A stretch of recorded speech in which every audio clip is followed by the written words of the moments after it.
Hello friends and welcome back to my channel. अगर आप channel पर नए हैं और पहली बार विजिट कर रहे हैं तो चैनल को सब्सक्राइब जरूर कर लेना और बेल आइकन को जरूर से हिट कर देना। शेयर जरूर करना वीडियो को ज़्यादा से ज़्यादा और लाइक ज़रूर से करना है। तो इससे पहले हम दो पार्ट्स जो हैं निकाल चुके हैं हिस्ट्री के, और उसमें भी हम एंशियंट हिस्ट्री कवर कर रहे हैं सबसे पहले। तो ये पार्ट 3 है हिस्ट्री का। तो इसको आप लास्ट तक देखिएगा और रिपीट ज़रूर कीजिएगा इसको, तभी ये आपको जो है एकदम अच्छे से याद हो जाएगा। और मैं आपको गारंटी देता हूँ कि इससे कई सारे क्वेश्चंस आपको डिफरेंट डिफरेंट एग्जाम्स में देखने को मिलेंगे, चाहे वो यूपीएससी हो, चाहे वो यूपीपीएससी हो, या फिर यूपी ट्रिपल एससी के एग्ज़ाम्स हो, या फिर एई की वैकेंसीज़ जो आती हैं उसके लिए भी जो नॉन टेक सेक्शन रहता है उसमें भी जीएस पूछा जाता है। और पॉलिटेक्निक लेक्चरर की जो वैकेंसीज़ आती हैं उसमें भी ये सेक्शन रहता है। तो हर एग्ज़ाम में आपको ये काम आने वाला है, और डायरेक्ट फैक्ट हैं इसमें, और सीधे सीधे नंबर इससे मिलते हैं। ठीक है, वन लाइनर्स के फॉर्म में आपको मिलेगा ये। तो स्टार्ट करते हैं और लास्ट तक ज़रूर बने रहिएगा।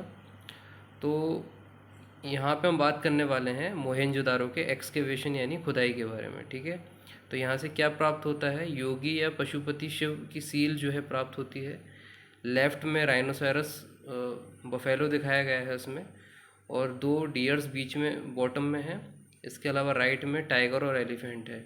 टोटल 6 एनिमल हैं, 5 डिफरेंट टाइप्स के। ठीक है, इंडस सिविलाइजेशन के स्पेशल फैक्ट देख लेते हैं यहाँ पे, कि यहाँ पे आयरन की नॉलेज नहीं मिलती है। ठीक है, यानी आयरन का नॉलेज लोगों को नहीं था, यानी आयरन यहाँ पे नहीं पाया जाता है।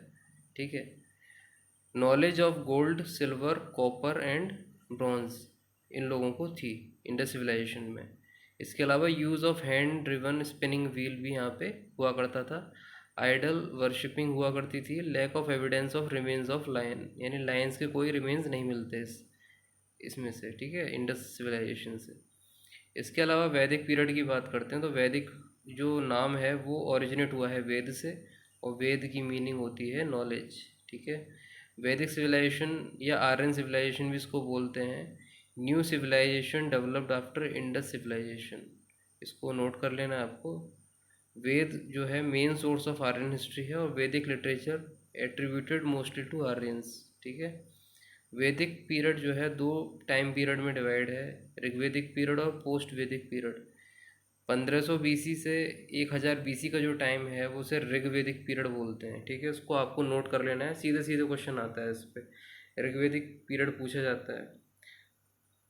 इसके अलावा पोस्ट वैदिक पीरियड जो है 1000 बीसी से लेके 600 बीसी तक का टाइम को बोलते हैं। ठीक है, अब ये नीचे देख सकते हैं, there is a difference of opinion between leading historian on the issue of original residence of Aryan. ठीक है, अब जितने भी हिस्टोरियन हैं उनके अलग अलग मत हैं कि आर्यन कहाँ से आए थे। ठीक है, आर्यन जो है बाहर से आए थे ये सबको पता है, लेकिन इसकी एग्जैक्ट लोकेशन का क्या था पहले, वो लोगों की जो मत हैं, हिस्टोरियंस के जो मत हैं वो अलग अलग हैं इस चीज़ को लेके।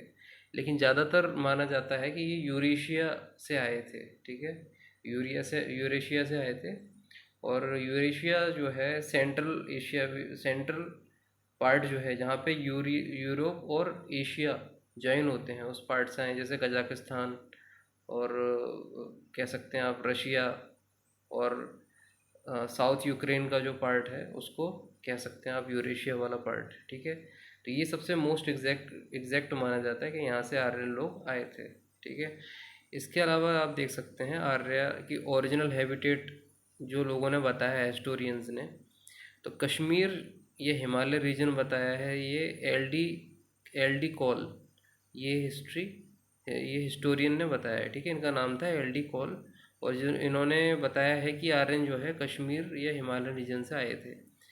ब्रह्मर्षि कंट्री बोला है गंगानाथ झा।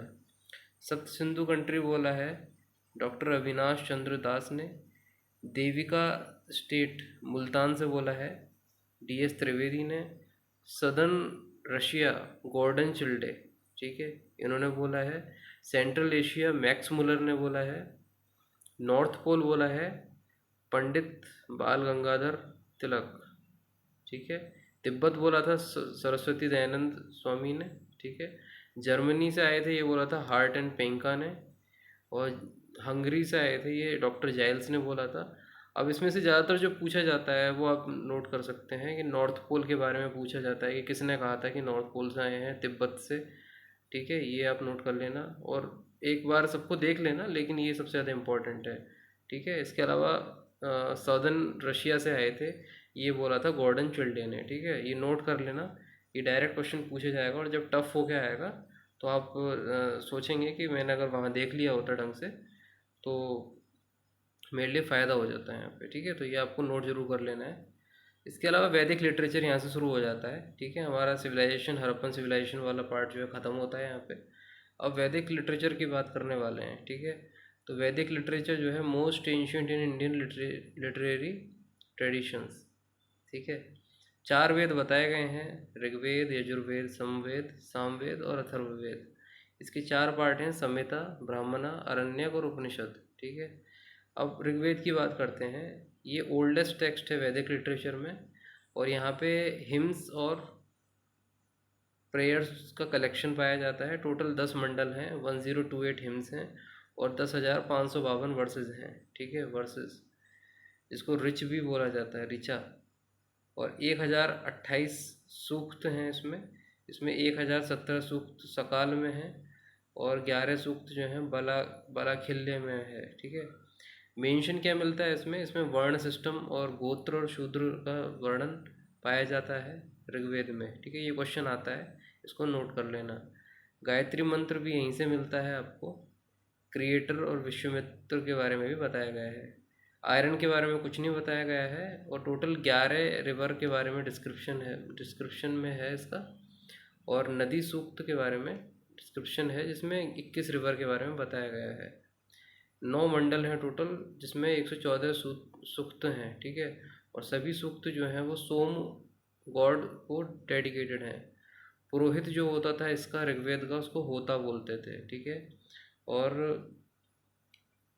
ब्राह्मण जो इसके होते थे इस वेद से रिलेटेड, उसको ऐत्रेय ब्राह्मण और कौशितकी ब्राह्मण बोलते थे। ठीक है, पुरुष सूक्त जो है वो 10th मंडल में है और तीसरे मंडल का भी इसमें वर्णन पाया जाता है। ठीक है, अब सेकंड देखते हैं यजुर्वेद। तो इसमें जो है रिचुअल फॉर्मूला जो है पाए जाते हैं। ठीक है, इसके अलावा प्रोज एंड वर्ड्स दोनों के फॉर्म में है। इसमें 2 ब्रांचेस हैं, एक कृष्ण यजुर्वेद और शुक्ल यजुर्वेद। ठीक है, इसको आपको नोट कर लेना है। ये क्वेश्चन आता है कि कृष्ण और शुक्ल 2 जो ब्रांचेस हैं वो कौन से वेद की हैं, तो यजुर्वेद आपको टिक कर देना है। लास्ट पार्ट क्या है इसमें? ईशोपनिषद। ठीक है, लास्ट पार्ट है, इसमें स्पिरिचुअल थिंकिंग के बारे में बताया गया है। ब्राह्मण टेक्स्ट जो है वो शतपथ और तैत्तिरीय है। अध्वर्यु उस पृष्ठ को बोलते थे जो कि रिचुअल सेक्रीफाइसेस को पूरा करता था, यानी बलि वगैरह का जो था वो इसमें पाया जाता है। ठीक है, और जो ब्राह्मण करता था ऐसा, उसको, जो पशुओं की बलि देता था ब्राह्मण, उसको अध्वर्यु बोला जाता था।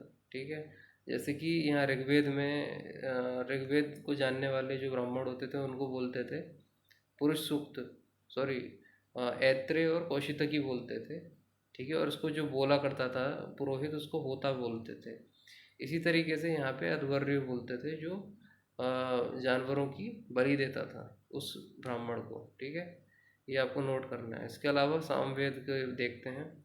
साम का मतलब है म्यूज़िक या फिर एंथम। ठीक है, यहाँ पे मंत्र जो है गाए जाते हैं यज्ञ होते वक्त। ठीक है, टोटल 1875 वर्सेस हैं और मंत्र को जो गाता था उस पृष्ठ को यहाँ पे बोला जाता है उद्गाता।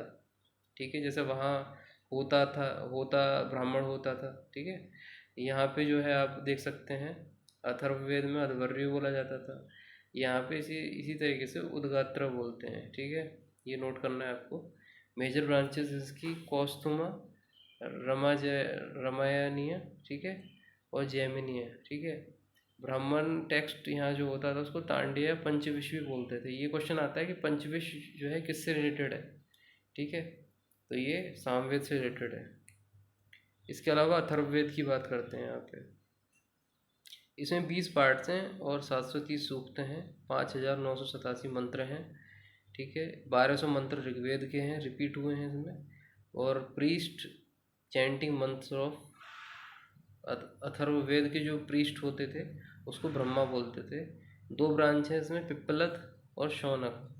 ठीक है, मगध और अंग का मेंशन है इसमें अथर्ववेद में। ठीक है, ये क्वेश्चन आपको टिक कर लेना है। मगध और अंग का किस वेद में जो है वर्णन पाया जाता है, ये क्वेश्चन आपको नोट कर लेना है। ये क्वेश्चन आ सकता है, पूछा जा सकता है। ठीक है, सभा और समिति 2 डॉटर थी प्रजापति की, ये भी अथर्ववेद में पाया जाता है।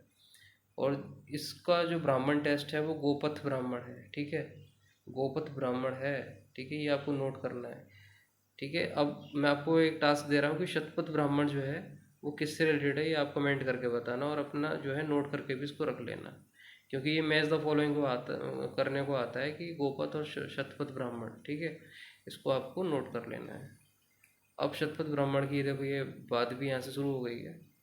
ठीक है, शतपथ ब्राह्मण जो था वो ब्राह्मण टेक्स्ट ऑफ शुक्ल यजुर्वेद। ठीक है, जो शुक्ल यजुर्वेद से रिलेटेड ब्राह्मण है उनको शतपथ ब्राह्मण बोला जाता है। इसमें री इनकारनेशन यानी कि जो पुनर्जन्म होता है, यानी कि पुनर्अवतार जैसे बोल सकते हैं, उसका वर्णन इस पे पाया गया है। फ्लडिंग की स्टोरी पाई गई है। पुरुरव और उर्वशी की स्टोरी है इसमें। पुरुषमेध यज्ञ भी डिस्क्राइब किया गया है। वाइफ हस्बैंड बेटर हाफ बोला गया है इसमें। ठीक है, कुरु और पंचाल का जो है यहाँ पे वर्णन है। ठीक है, जैसे कि यहाँ पे आप देख सकते हैं कि यहाँ पे मगध और अंग का वर्णन था अथर्ववेद में। ठीक है, मगध और अंग का। और यहाँ पे शतपथ ब्राह्मण में जो है आपका वर्णन है इस चीज़ का, कुरु और पांचाल का। ठीक है, इसको नोट कर लेना है, ये क्वेश्चन आता है। इसके अलावा राजसूय यज्ञ की बात यहाँ पे की गई है, ये आपको नोट कर लेना है। अब बात करते हैं बैटल ऑफ 10 किंग्स। ये 7वें मंडल जो है 7वें मंडल में पाया जाता है, और ये ऋग्वेद में 7वें मंडल, ऋग्वेद के 7वें मंडल में पाया जाता है। बैटल ऑफ 10 किंग के बारे में बताया गया है। आर्यन और non Aryan participation from each side. Fort on the bank of Ravi river के बैंक पर यह युद्ध लड़ा गया था। ठीक है, इसको पुरुषनी बोला जाता था। King Sudas versus association of 10 kings. Sudas जो राजा थे वो त्रित्सु डायनेस्टी के थे, और इनके खिलाफ युद्ध लड़ा था 10 राजाओं ने। ठीक है, पंचजन एंड 5 स्मॉल ट्राइब्स अलाइन हुए थे। पख्त बलागन शिव एंड किंग ऑफ विशालन। ठीक है, इसके अलावा सूद जो थे सूदास, ये इन्होंने फाइनल विक्ट्री इन्होंने देखी, मतलब इनको मिली थी। और इनके जो प्रीस्ट थे वो वशिष्ठ थे। ठीक है, अब देखते हैं यहाँ पे कि कृष्ण अयास जो था वो आयरन को बोला जाता था वैदिक वर्ड में। कुसीद जो है वो डेप्ट यानी उधारी को बोला जाता था। कुसीदिन जो है लेंडर यानी जो पैसे दिया करता था उधारी पे, उसको बोला जाता था। तक्ष कारपेंटर को बोलते थे। वेकनाथ जो है इंटरेस्ट यूजर पर को बोलते थे। ठीक है, जो ब्याज लेता था लोगों से उसे वेकनाथ बोला जाता था यूजर पर। ठीक है, ब्याज हड़पने वाले आदमी को वेकनाथ बोलते थे। स्पश जो है स्पाई, स्पाई को बोलते थे स्पश। ठीक है, यानी कि गुप्तचर जो होता है, ये आपको नोट करना है। मेजर रिवर जो है ऋग्वेद में वो आप देख सकते हैं। मोस्ट सेक्रेड रिवर जो है सरस्वती है। इंदस है, सिंधु। मोस्ट फ्रिक्वेंटली जो जिसका वर्णन ऋग्वेद में है वो सिंधु नदी है। और सिंधु नदी के दूसरे नाम जो हैं वो है हिरण्यानी। ठीक है, ड्यू टू इकोनॉमिक इम्पोर्टेंस। ठीक है, परावात जो है इसका मतलब होता है लार्ज वाटर बॉडी। ठीक है, अब इम्पोर्टेंट फैक्ट की बात करते हैं यहाँ पे कि ग्रामणी जो था, ठीक है, ग्रामणी जो होता था वहाँ पे उसको बोलते थे विलेज हेड। विस्पति जो हुआ करता था वो चीफ ऑफ क्लैन बोलते थे। उपाध्याय वो होता था जो teacher teaching Veda for sustenance. ठीक है, सभा जो होती थी वो इंस्टीट्यूशन ऑफ इलीट या एज्ड लोगों की होती थी। ठीक है, यानी कि जो समाज में जो मेन लोग होते हैं उनकी जो कहते हैं मतलब जो इकट्ठा होते थे उसको सभा बोला करते थे। और आम लोगों की जो एसोसिएशन होती थी उसको समिति बोलते थे। ठीक है, rural original culture of the Aryan, यानी आर्यन का जो कल्चर था वो ग्रामीण था। अश्म चक्र जो है वो राहत पुले इसको बोला जाता था, ठीक है, राहत पुले को बोला जाता था। बिजनेस को बेस्ड ऑन बार्टर सिस्टम पे चलता था ज़्यादातर। एक रथ यानी एक छत्र भी बोलते हैं, एक रथ बोलो या एक छत्र बोलो, ये सुप्रीम रूलर हुआ करता था, जिसका कि एक बड़े खंड पे भारत के यानी लगभग लगभग पूरे भारत पे ये सबसे बड़ा रूलर हुआ करता था। इसके अधीन ही सारे रूलर्स आते थे, ठीक है। इसका जो वर्णन है वो अथर्ववेद में मिलता है। यम को जो है गॉड ऑफ बर्ड बताया गया है या फिर मृत्यु का देवता बताया गया है। त्रिवर्ग जो है धर्म अर्थ और काम है, और पुरुषार्थ जो है वो कौन से, वो चार हैं, धर्म अर्थ काम और मोक्ष। इसके अलावा ये देख लेते हैं आप उपनिषद और वेदांत, ठीक है, बेस्ड ऑन फिलॉसफी है ये। और लिटरल मीनिंग इसका होता है disciple sitting near his teacher for the attainment of the knowledge, ठीक है, ये आपको नोट करना है। उपनिषद का जो मेंशन है श्वेताश्वर जो है, इसका फर्स्ट मेंशन जो है साल्वेशन के बारे में इसमें है। बृहदारण्य का जो है यहाँ पे जो है आपको याज्ञवल्क्य और गार्गी डायलॉग मिलता है, ठीक है। देखिए इस चीज़ को आपको नोट कर लेना है, ये सीधे सीधे डायरेक्ट क्वेश्चन आते हैं, ठीक है, इसको आपको नोट कर लेना हर हाल में, ठीक है। इसके अलावा जो है हाँ, यह छंदोग्य उपनिषद जो है वो ब्रह्मचर्य और गृहस्थ जीवन के बारे में वर्णन है इसमें, और 3 आश्रम भी बताए गए हैं किसमें, छंदोग्य उपनिषद में, ठीक है। इसके अलावा जवलोपनिषद जो है वो 4 आश्रम के बारे में बताता है, जिसमें ब्रह्मचर्य, गृहस्थ, वानप्रस्थ और संन्यास आश्रम के बारे में बताया गया है। कठोपनिषद में यम और नचिकेत की स्टोरी बताई गई है, और मुंडोकोपनिषद जो है सत्यमेव जयते यहाँ से उठाया गया है, ठीक है। तो इसमें जो सबसे ज़्यादा रिपीट होने वाले क्वेश्चन है वो हैं लास्ट के 2, मुंडोकोपनिषद और कठोपनिषद, ठीक है। ये पूछे जाते हैं कि यम नचिकेत स्टोरी कहाँ पे है और सत्यमेव जयते कहाँ से उठाई गई है, ठीक है। तो ये हमारा 3rd पार्ट था, यहीं पे ये ख़त्म होता है। अब नेक्स्ट पार्ट जो है आपका जल्दी ही लेके आएंगे, और इस तरीके से पूरी हिस्ट्री के जो मोस्ट इम्पॉर्टेंट फैक्ट्स हैं वो आपको कवर कराऊंगा मैं। बस आप लास्ट तक जो है इस चीज़ को देखते रहिए, बार बार रिपीट कीजिए, बार बार देखेंगे तो आपके दिमाग में फिट हो जाएगा। आप दूसरों से काफ़ी ज़्यादा जो लीड है एग्ज़ाम में, कोई सा भी एग्ज़ाम हो, वो बना पाएंगे। और शेयर ज़्यादा से ज़्यादा करना और सब्सक्राइब जरूर करवाइए लोगों से, ठीक है। चैनल की ग्रोथ को थोड़ा बढ़वाइए। बाकी मिलते हैं नेक्स्ट वीडियो में, तब तक के लिए बाय बाय।